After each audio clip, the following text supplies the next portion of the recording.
Hi everyone, welcome to this part of our session. In this slide deck, we're going to talk about color pixel theory and image representation. This is part of our computer vision module. Here's our agenda for today. We'll start by talking about the basics of images. What is an image? How is an image represented? We'll go over details of the representations of images after that. And finally, we'll talk about how this relates to Python. And we'll talk about PIL, which is the Python imaging library. Let's go ahead and get started. We can start with the basics of images.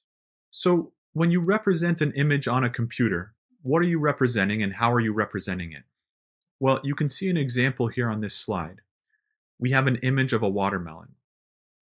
And what you see is that it's a rectangular array of little rectangles. They should be little squares. But, basically we have these little squares and they're all put together in an array and each of them has a different color or a different appearance. And believe it or not, when you look at a computer screen or a phone screen, this is what you're always looking at. You're always looking at an array of little pixels. Each of these squares is called a pixel, and each of these pixels has a different color. And by choosing the right colors for all the pixels, you can make any image that you like. Usually pixels, or these little squares, are extremely small. In this case, we've zoomed in to make them much bigger so that it's clearer what we're looking at. So later we're going to talk about a lot more details of pixels and what they are. But one thing to remember is that computers and phones are digital. And when we say something's digital, it means we represent things with numbers. And so for an image, every single individual pixel in an image is going to be represented by at least one number and sometimes more than one number. And that number is called a pixel intensity value. We're going to talk a lot more about what that means and what different numbers mean, but for now just know that every square in our array or every pixel in our image can be represented by a number. Quite often we represent those numbers between 0 and 255. We'll talk more about all of this later. Let's talk more about representing images. So when you're talking about an image, there are a few basic things that you want to say when you describe an image's components. So for example, you want to know the size of the image. And this is a simple thing to say because you can talk about the number of pixels in the image. So in your rectangular array of all these pixels, how many pixels are in the width of the image and how many pixels are in the height of the image? And if you can say that, you know what the image size is. Another thing we talk about is the color space. So what is a color space? Well, you can see here on this slide, it's illustrated. On the left, we have what's called a grayscale image. This is an image that has no colors. Every pixel is either black or white or some shade of gray in between. There are no colors that are represented. On the right, you can see a color image, and you can see that it's labeled RGB. What we say is that this image, it's a color image, but we say that it's in the RGB color space. And we'll talk more about that more soon later as well. But essentially, for every single pixel in this color image, we record three things about the pixel. We record how red the pixel is, we record how green the pixel is, and we record how blue the pixel is. And so if there's a particularly red part of the image, maybe it has a really high value for this part of the color space where we say how red it is. If it's a very green part of the image, then maybe it has a high value for green. So for every single pixel, if we just know those three things, how red it is, how green it is, and how blue it is, we can represent any color. And if we answer those questions for every single pixel in an image, you can represent any color image. With grayscale, you don't do that. You just talk about how black or how white it is, or where it is in between on a scale of shades of gray. That's the color space. There are other color spaces that we'll talk about as well. We also talk about the channels of an image. So when we talk about image channels, it's what I was just mentioning. We talk about for every single pixel how red it is, for every single pixel how green it is, and how blue it is. So what we can do is we can actually separate an image into just knowledge about how red it is, just knowledge about how green it is, and just knowledge about how blue it is. It's like we're separating an image into three different pieces of information, and we call those our channels. Let's go over some details so this becomes more clear. So again, if you take this image, it's like you can break it down, or you can represent it as three different images. One image tells you how red is every pixel in this original image, how green is every pixel there, and how blue is every pixel there. And by combining these three channels, or these three images, we get our original beautiful color image. And this is something that we're going to talk a lot about as we go on. So let's talk about how this relates to numbers. So remember, I told you that every pixel has what's called a pixel intensity value. And you can see in this table, we have illustrations of different pixel colors and the pixel intensity value that represents that pixel color. So let's look at this pixel first. This is red, and that's what we call it qualitatively.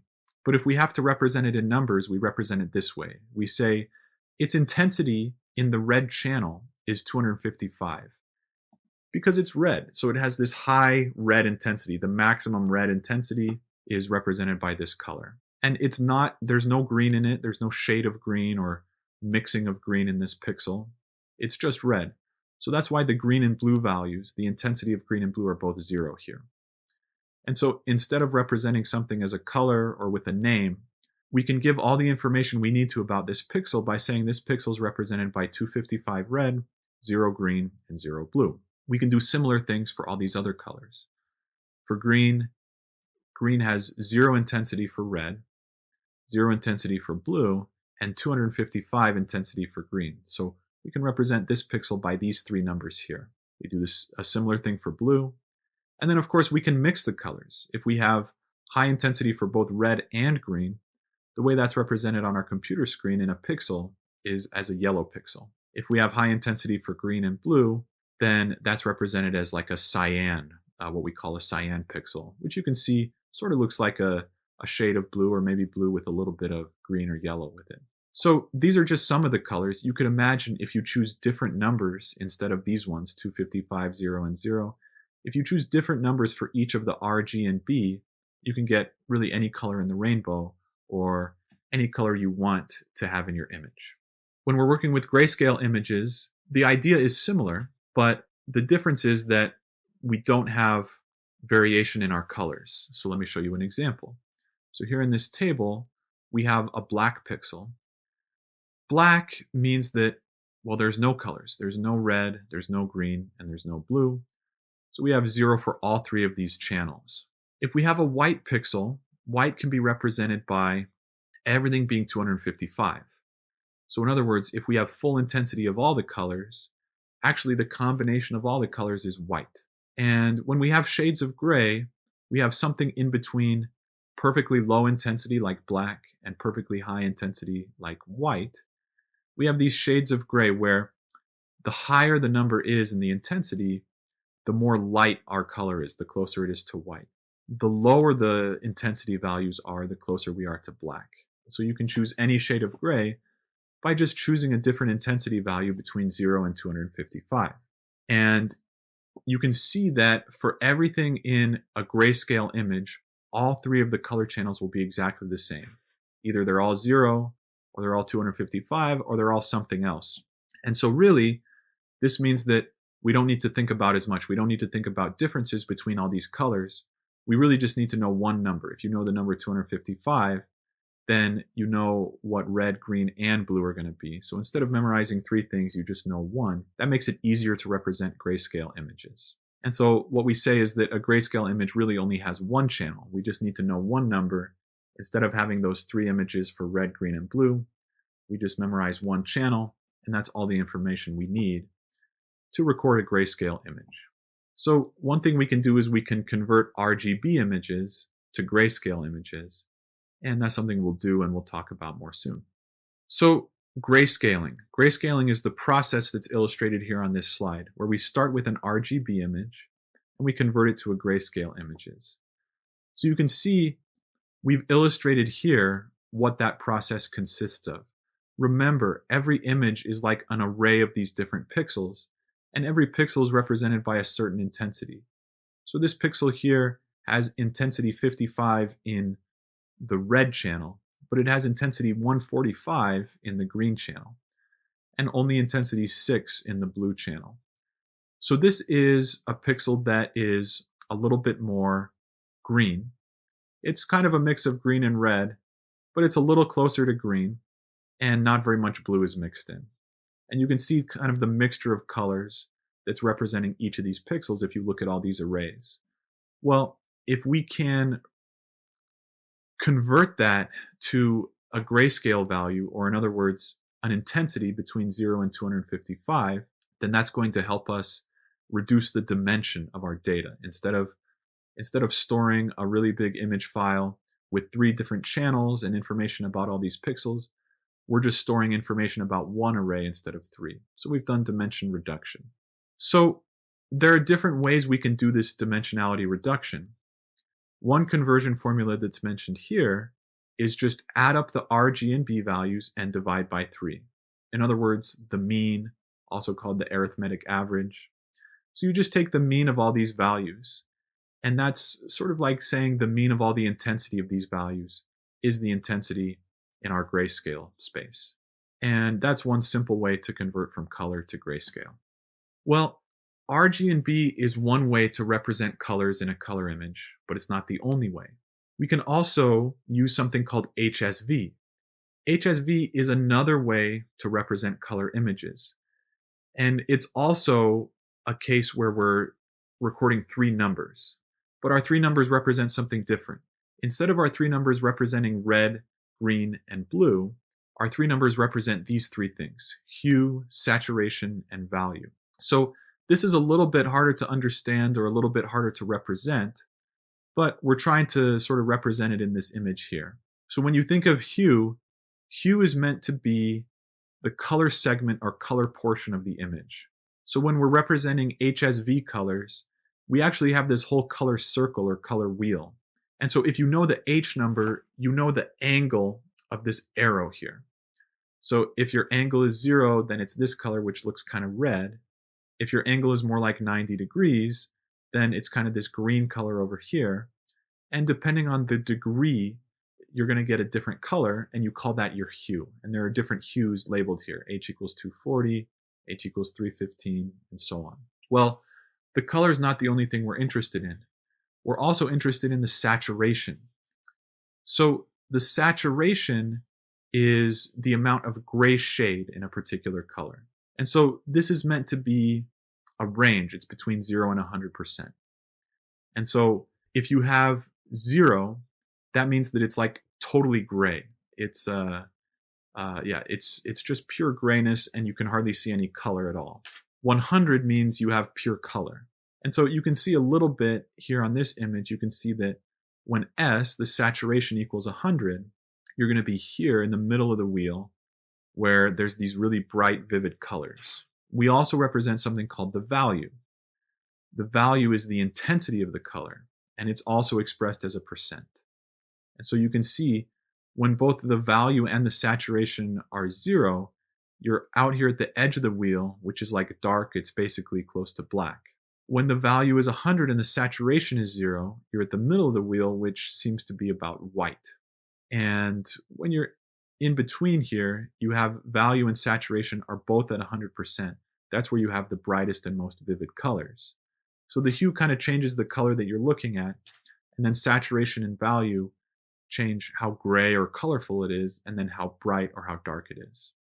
And so just like RGB, we can represent all the colors of the rainbow here, but we're just representing them in a slightly different way. Again, we're representing things with 3 numbers. Again, we have a value for every pixel, and they're represented in an array, but it's just a different way to represent them. Let's talk more about how images are represented. Remember, we talked about representing images as arrays. And so this illustration here is meant to show you how we represent images on computers and on phones. You can see that we have these individual squares or pixels. Every square, in this case, has a different intensity. So we have these really dark pixels that look black here. We have some pixels that look totally white. And then we have pixels that have different shades of gray. And so if you can record information about how intense every pixel is, or how white or black or gray it is, then you can record any kind of image you want. Any drawing or any image can be represented as an array of pixels like this, a rectangular array. So this is an example of a grayscale image where it's a little bit easier to represent because we just need to know how light or dark something is. Later we'll talk about colors as well. So if we want to get more detailed, these are the actual numbers that you could use to represent a really simple image. And you can see that this is a small image. Right here at the bottom left, I have a 30 by 30 image. So 30 pixels in width, 30 pixels in height. Well, even a small image like that, that's actually 900 pixels, 30 by 30. And so to represent this image that you see here, we need a matrix or a rectangular array. It needs to be a 30 by 30 matrix, or in other words, 900 numbers. And what are all these numbers? Well, a number that's high, that's close to 255, is going to be essentially a white pixel, or close to white. A number that's really low, like you see there's a 6 here, there's a 0 here. 0 means totally black, a pixel that's perfectly black. A number that's close to 0 means, maybe close to black, but a little bit of lightness in it, a little bit of grayness instead of pure black. So every number in between is going to represent some amount of blackness or whiteness in a shade of gray. The higher the number, it's going to be closer to white, like light gray. The lower the number, it's going to be closer to black, like dark gray. And so you can see, instead of showing the image itself, we can just look at the matrix, and by thinking about what the values of each matrix mean, we can get an idea of what the image actually looks like. These are representing the same information. So it's important to think about images as these matrices or rectangular arrays of pixel intensity values. So what if you have multiple grayscale images? If you have a lot of different grayscale images, like if you're recording a movie and you have many, many frames in your movie, you need to use multiple arrays. Each of the arrays for each image is going to be a 2D array, two-dimensional array. If you have multiple images, well, putting all those 2D arrays together, you could think of that as a 3D array. So one 2D array for every frame, and then all these frames together, it's a 3D array. So here, if we want to keep this in a data set, we can talk about the shape of this data set. So for example, if we have a lot of 16 by 16 images, 16 pixels wide, 16 pixels high, we have 16 by 16 images, and let's say we have 3 of them. So this is a very short movie, it's only 3 images. So then we say the shape of our data is this, 3 by 16 by 16. 3 images, each image is 16 by 16.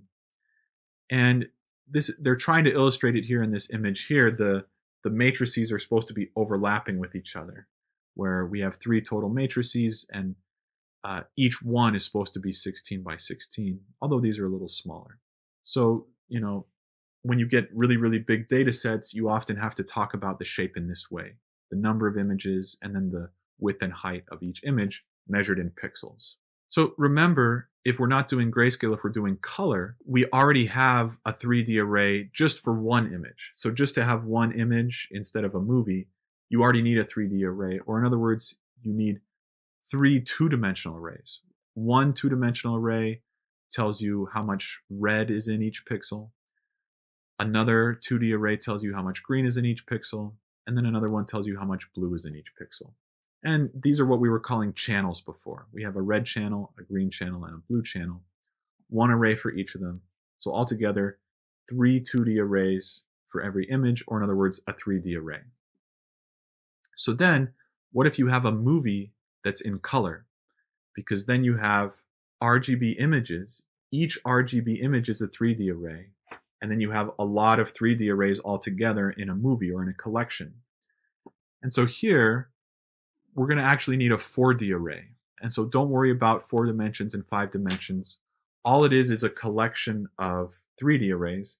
And the 3D arrays are just these collections of 2D arrays. So we just have collections of collections if we have many images. And when we talk about the shape of something like that, what we do is we say, okay, I have 3 total images. Each image is 16 by 16, so 16 pixels wide, 16 pixels high. And then finally, I have 3 color channels for each image. Instead of a grayscale image, each particular image has several color channels for R, G, and B. So we have to express the shape in 4 dimensions like that. So let's recap a little bit. We have grayscale images where every pixel is represented by a single number, an intensity value. In RGB or in colored images, we represent pixels by a vector of 3 numbers: how red the pixel is, how green the pixel is, and how blue the pixel is. We usually record pixel intensity as a number between 0 and 255. But we can also normalize these things. Instead of saying, instead of recording a number between 0 and 255, we can just divide that by 255, and then we can record a number between 0 and 1. So it's the same thing. We're still measuring intensity, but instead of measuring it on a scale from 0 to 255, we measure it on a scale from 0 to 1. And sometimes this can help you with storing your data. And, this kind of normalization or scaling can be preferred for some applications of computer vision. So sometimes when we're working with images in neural networks, we want to reduce the computational cost and we want things to calculate better. And sometimes it's easier to calculate with numbers between 0 and 1 rather than calculating with numbers all the way from 0 to 255. So in this case, we talk about something called a rescaling ratio. And so we take the value for each pixel and we multiply it by the rescaling ratio. So if you have pixel intensity values from 0 to 255, your rescaling ratio could be 1 divided by 255. So that means we're going to multiply by that, and the output is going to be numbers between 0 and 1. So there are certain standards that we want to know about. When we talk about images, we talk about various things like resolution and aspect ratios. And we want to be able to understand what these things mean. So the aspect ratio, well, it's a ratio. And more specifically, it's a ratio of the width of an image to the height of the image. Well, what does that mean? Well, basically, you can think of it as telling you the shape of your rectangle. So remember, we said every image can be represented as a rectangular array. But what kind of rectangular array? Is it more like your phone where the height is high and the width is small? Or is it like a movie screen where the width is large and the height is smaller? And so here we have some examples of aspect ratios. 1 to 1, what does that mean? 1 to 1 means the width is the same as the height, so your screen is a square. If you have a square screen, it has a 1 to 1 image ratio, aspect ratio. 3 to 2, that means the width is 50% larger than the height. So maybe your width is 30 pixels and your height is 20 pixels, for example. So every different ratio expresses a different shape of a rectangle, or in other words, a different ratio of width to height. Resolution is something a little bit different. You could think of it as how many pixels an image consists of. So you noticed when we looked at examples of images before, you can see that this image is maybe not so beautiful, or you might say it's kind of blurry, or it's not representing a watermelon extremely well. One reason for that is that it has low resolution. And in this case, the resolution is 30 by 30, which is 900 pixels. So 900 might seem like a lot, but if you're trying to represent something accurately from real life, 900 pixels actually is not that much. You want to have higher resolution. You want to have more pixels so that you can represent details in a more accurate way. And so often we talk about, some common resolutions. One common resolution would be 640 pixels in width and 480 pixels in height. So we say that resolution is 640 by 480. And another way you can say that is just by counting the number of pixels, we say it's over 0.3 megapixels. And yeah, the more pixels you have, the higher its resolution. But you could have more pixels in the width or more pixels in the height, depending on the aspect ratio. And so knowing the aspect ratio and the resolution of an image, it can enable you to talk about it in a more clear and more communicative way. Let's talk about the Python imaging library, also called the PIL. You may want to do things to your images for various different reasons. So one thing you might want to do to your image is turn it from color to grayscale. Or you might want to make your image darker or make it lighter. Or you might want to edit some part of your image or remove some part of your image. Well, remember, every image can be represented as a two-dimensional array of pixel intensity values. So one thing you can do to edit an image or to change an image is to just go into your 2D array of values and just change each of these values on your own. So if there's 900 values, you can just go to each of those 900 values and change them in whatever way you like, and that will change your image. So this is something that, well, maybe you want to do it just to make the image look better. But when we're doing computer vision, this can be part of pre-processing. This can help us prepare our images for computer vision algorithms that are going to be really helpful and do some really powerful things. So when you manipulate these pixel intensity values, we often call that filtering. And this kind of filtering, yeah, you can do it by hand, by manipulating the pixels themselves, or you can use Python. Python provides some really powerful tools that can make it a lot easier for you to do that. And there's a library called PIL, the Python imaging library, that does things for you like that. There's also OpenCV, where CV is short for computer vision, and that also enables you to do some filtering and some pre-processing. So we'll be talking a lot about the PIL library, and it will enable you to extract the pixel map, which means the 2D array that represents the intensity for every pixel. And it will enable you to change pixel intensities, for a whole image or for each pixel value independently if you'd like to. Well, for example, what if we want to do an RGB to grayscale conversion? Remember, we talked about one way to do this. If you have an RGB image, like the one illustrated here on the left, remember, for every pixel we have information about how red that pixel is, how green that pixel is, and how blue that pixel is. Well, if we want to represent this as a grayscale image instead of a color image, we want to convert it to just one 2D array, and that one 2D array contains information about intensity, where 0 is totally black and 255 is totally white, and every number in between is some shade of gray. Well, one simple way we can do that is we can average these values. Sum up R plus G plus B, the values from each of these arrays, and just divide it by 3. That's the arithmetic mean, or the average. If you average these values, that leads you to a grayscale image, so you've accomplished everything you want to do. However, the human eye is sometimes sort of a strange thing, and some researchers have discovered that instead of just doing like a raw average, there's this way to do like a weighted average, where we actually take more of the green value intensity, less of the blue intensity, and kind of a medium amount of this red intensity. If we do a weighted average like this to convert from RGB to grayscale, it tends to work better for our human eyes. We can see the results better. It looks clearer. It looks more accurate by using this type of formula. So this is another formula, but it's doing essentially the same thing. It's doing an